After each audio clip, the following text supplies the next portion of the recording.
This is David Waters with Gators Breakdown, bringing you a preview of a Gators Breakdown Plus chat. If you want to join Gators Breakdown Plus and take part in chats like these, link is in the description below to join. Talk some dark horses. Who on this team coming up for this 2023 season that, not the big names on the roster, not the ones who are predicted to stand out, but who you guys think that we're not talking a lot about them right now, but by the end of the season, we'll be mentioning their name? I definitely feel like Caleb Banks is going to be my guy. Oh, you took mine. Oh, there we go. Go ahead. What are the qualifications for this? No.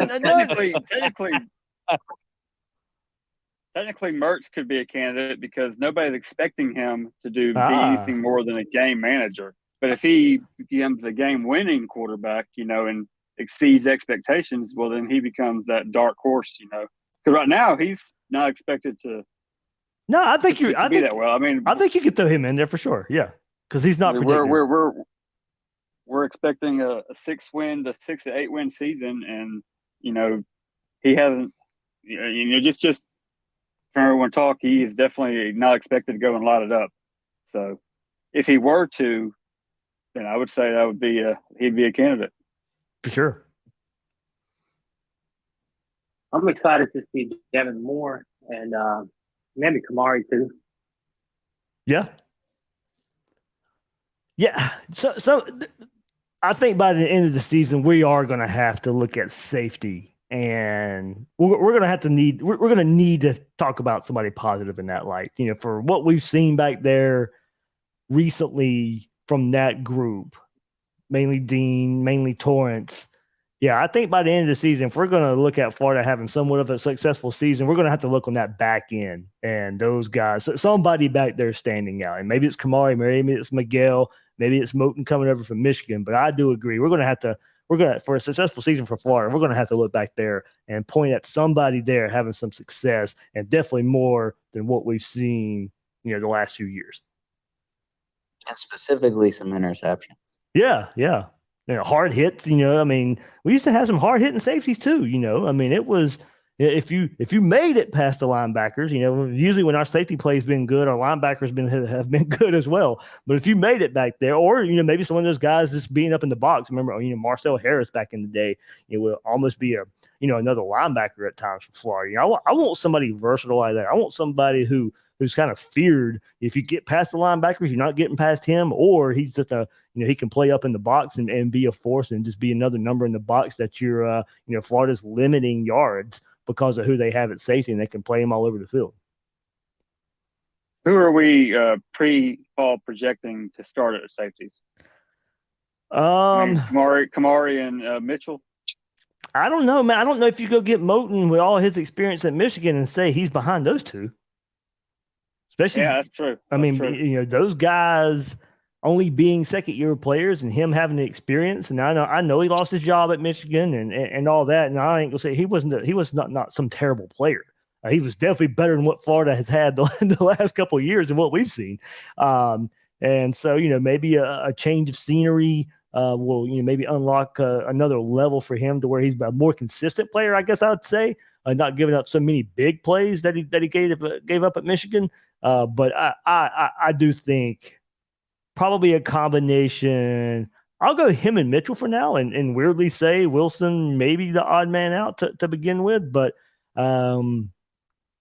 that's where I'd lean right now. The bad news is he got benched at Michigan. The good news is they got worse when they benched him. Very true. All right, who brought up Banks? I brought him up. There we go. All right, why'd you bring him up?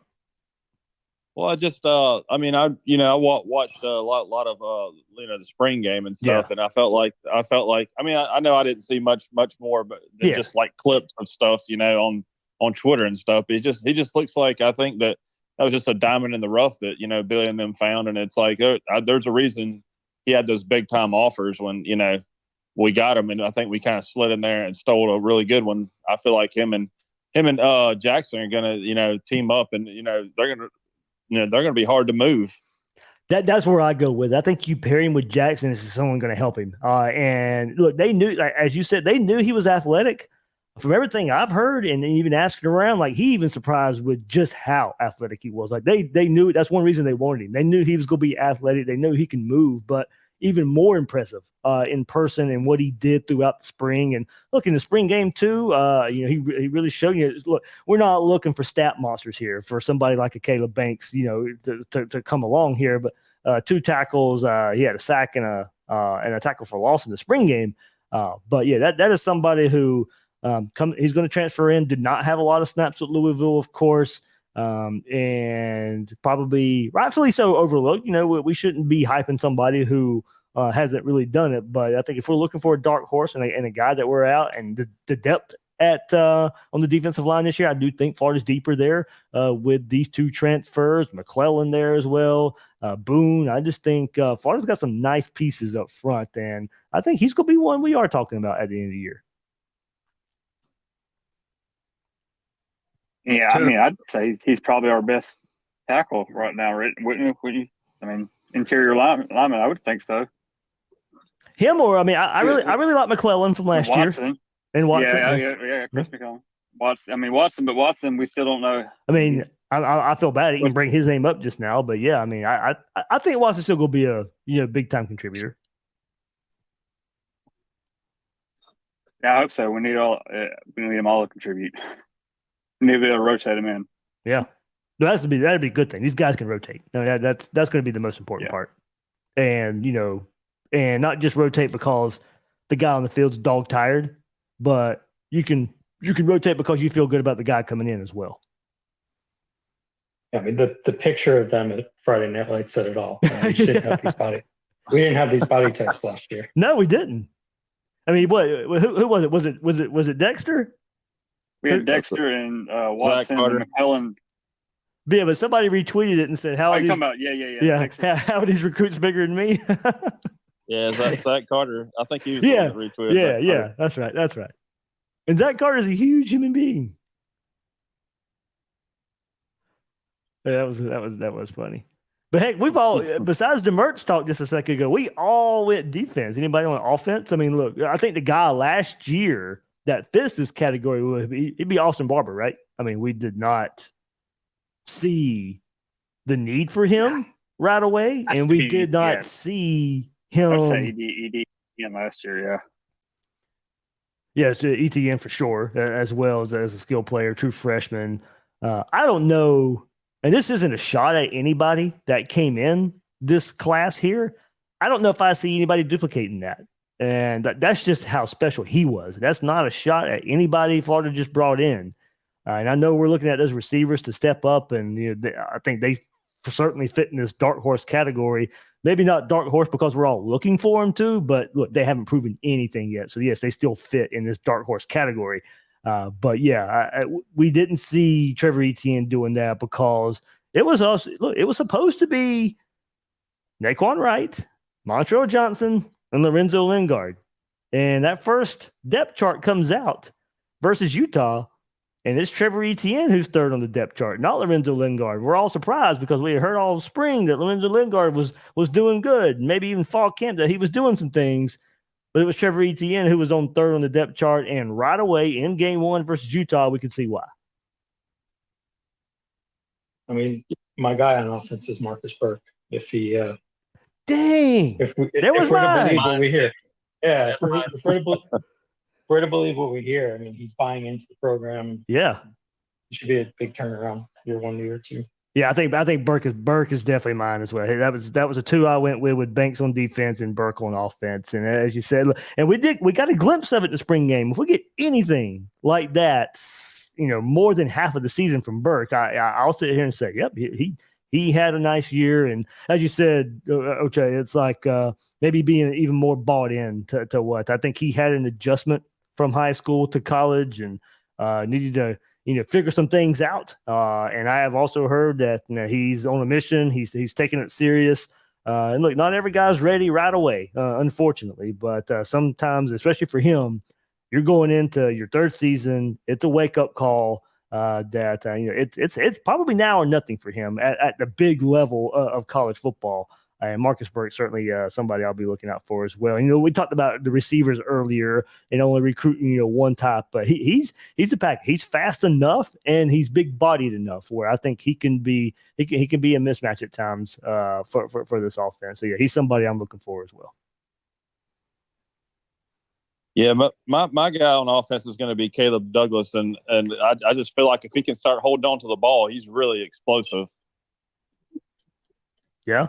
I think the one from the spring, maybe, like I said, maybe not so much dark horse anymore because I think everybody's kind of picked him, but Arliss Boardingham, tight end. Definitely. I'll take it. Yeah, I put him there when we previewed spring. I heard glimpses last year before he got hurt that, he could do some things that for tight ends on this roster that other guys couldn't do. We'll see how that translates on the field and maybe comparing to other tight ends in the league. But maybe not so dark horse because I think everybody's maybe trying to pick him a little bit.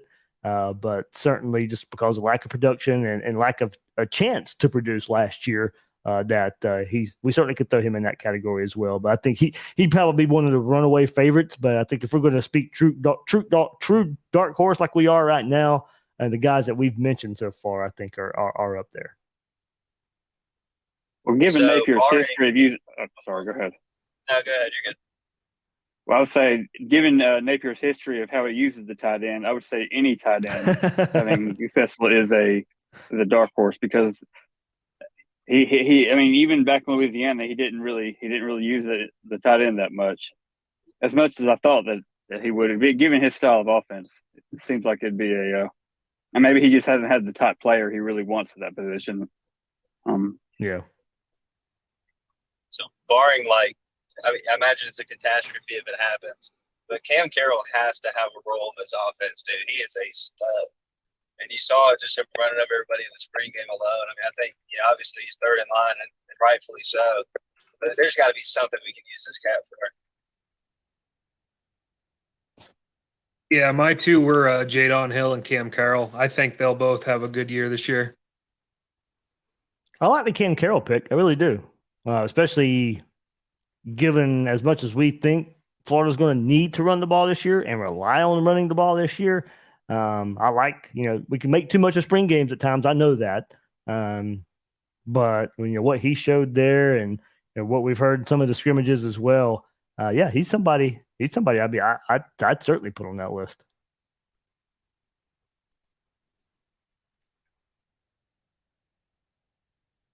We started the season last year with a 3-back rotation, so yeah, and then slowly faded out of that once with about third or fourth game. I don't think we saw right. Naquan Wright again for the rest of the year, but maybe he'll start the season out like that and kind of take the pressure off of Johnson and Etienne. Yeah. Hey, it's Jack Miller. The problem we have. I think I missed some of that. I was saying, is Jack Miller a potential candidate for dark horse? Oh man, that'd be super dark horse. That would mean Merckx got hurt. He certainly fit that category for me. He would be a pure dark horse. I haven't hidden the fact. I am not a big Jack Miller fan. He'd be a dark unicorn.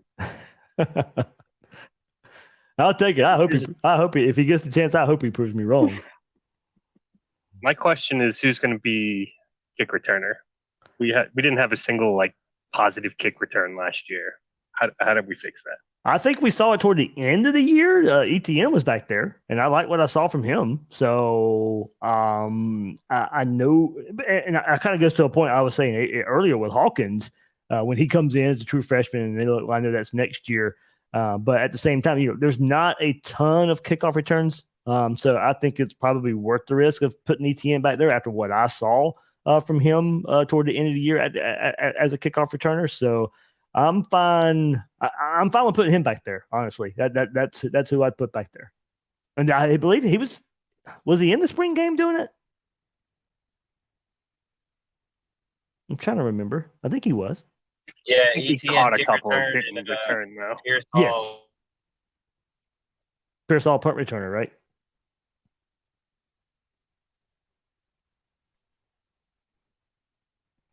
Yeah, I'd be happy seeing Eugene Wilson or ETN back there. I mean, either ones are both the right answers. Yeah.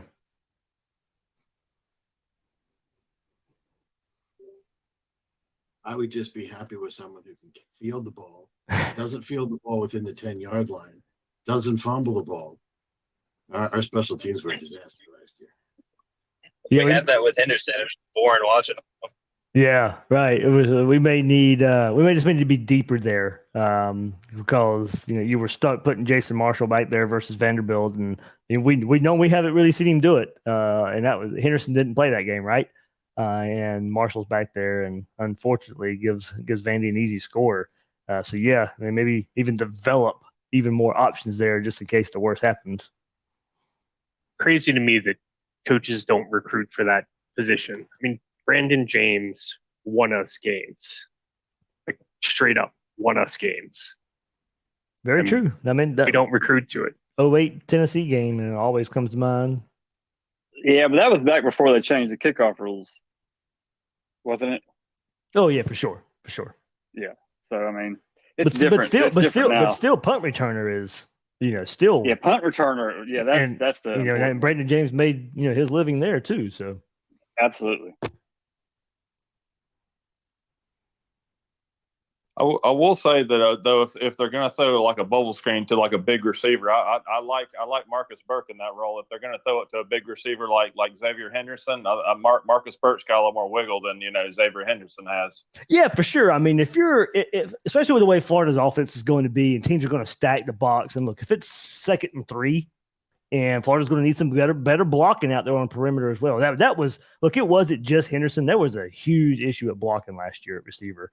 For a lot of these screens. So, but yeah, it's 2nd and 3, and they're stacking the box. Yeah, toss it out there, and one receiver make a block, and yeah, maybe it's Burt getting 4 yards and converting the chains, and moving and moving the chains. So, absolutely, I do think you can see your big body receiver in that role when you need just short yardage to catch a screen and get a first down.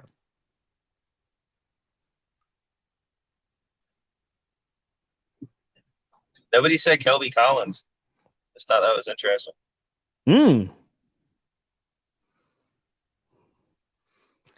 It's hard to pick freshmen. It really is. You just don't know how much playing time they're going to get. But if you're going to do it, start looking at the positions where a freshman can find their impact. TJ Searcy probably is one I'd throw in there. Florida's looking for some edge players. Princely kind of making that transition there this year. You got Pyburn there as well, but he's a young player. Maybe he's one you want to put in label as a dark horse too. But I think if you're looking for a true freshman, and just because Florida's kind of limited as far as pure straight edge rusher goes, Searcy's probably a name I'd honestly go with if I'm looking for a freshman to break out as a dark horse. And somebody we're probably talking about at the end of the year, he may be that guy for me if I'm looking at a freshman. What about Rod Kearney for a breakout freshman season, Dave? He seems to be locked in as a center. So I don't see Kingsley.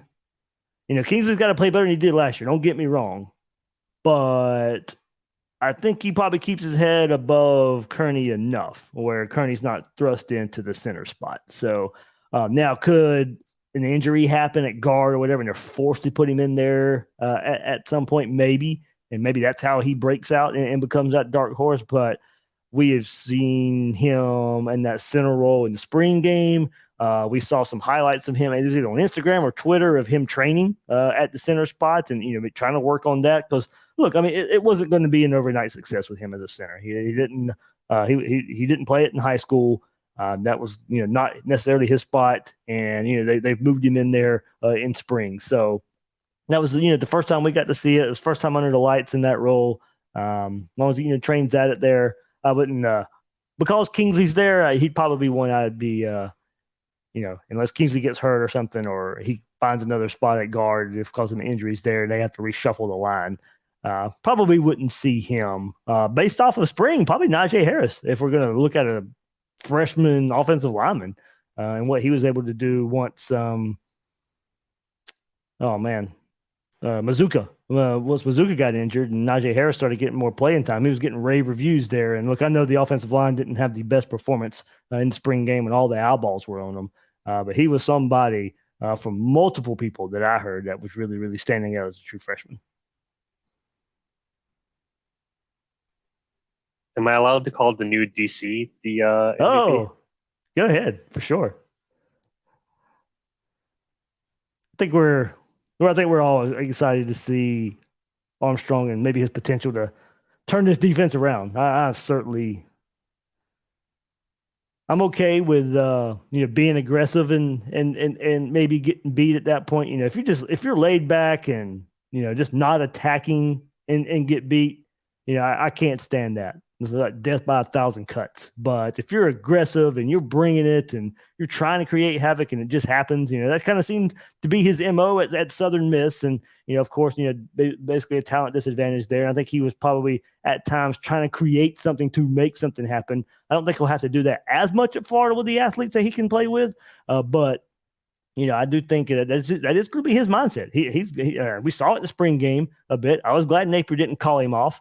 And kind of letting him, call the game the way he wanted to call it. So, absolutely, I'm ready to see him, his play style, and maybe some. If we talk about dark horses, maybe this play style unearths some guys that we're, not necessarily thinking of just because of a different approach to this defense. I think definitely. I don't expect huge. I don't expect to be a top 20 defense, but No, you're right. I expect us to get back into the fifth. Solid improvement, Yeah, and maybe not so much as a liability. I guess it would probably be the way I would describe it. I want to go into a game not dreading what I'm about to see on defense. Want more Gators Breakdown? Join Gators Breakdown Plus. Starting at $3 a month, get access to unique episodes, plus a blog, chat room, giveaways, shout-outs, and more. Gators Breakdown Plus is furthering the interaction with fans and listeners like you. Head to gatorsbreakdown.supportingcast.fm to join Gators Breakdown Plus today.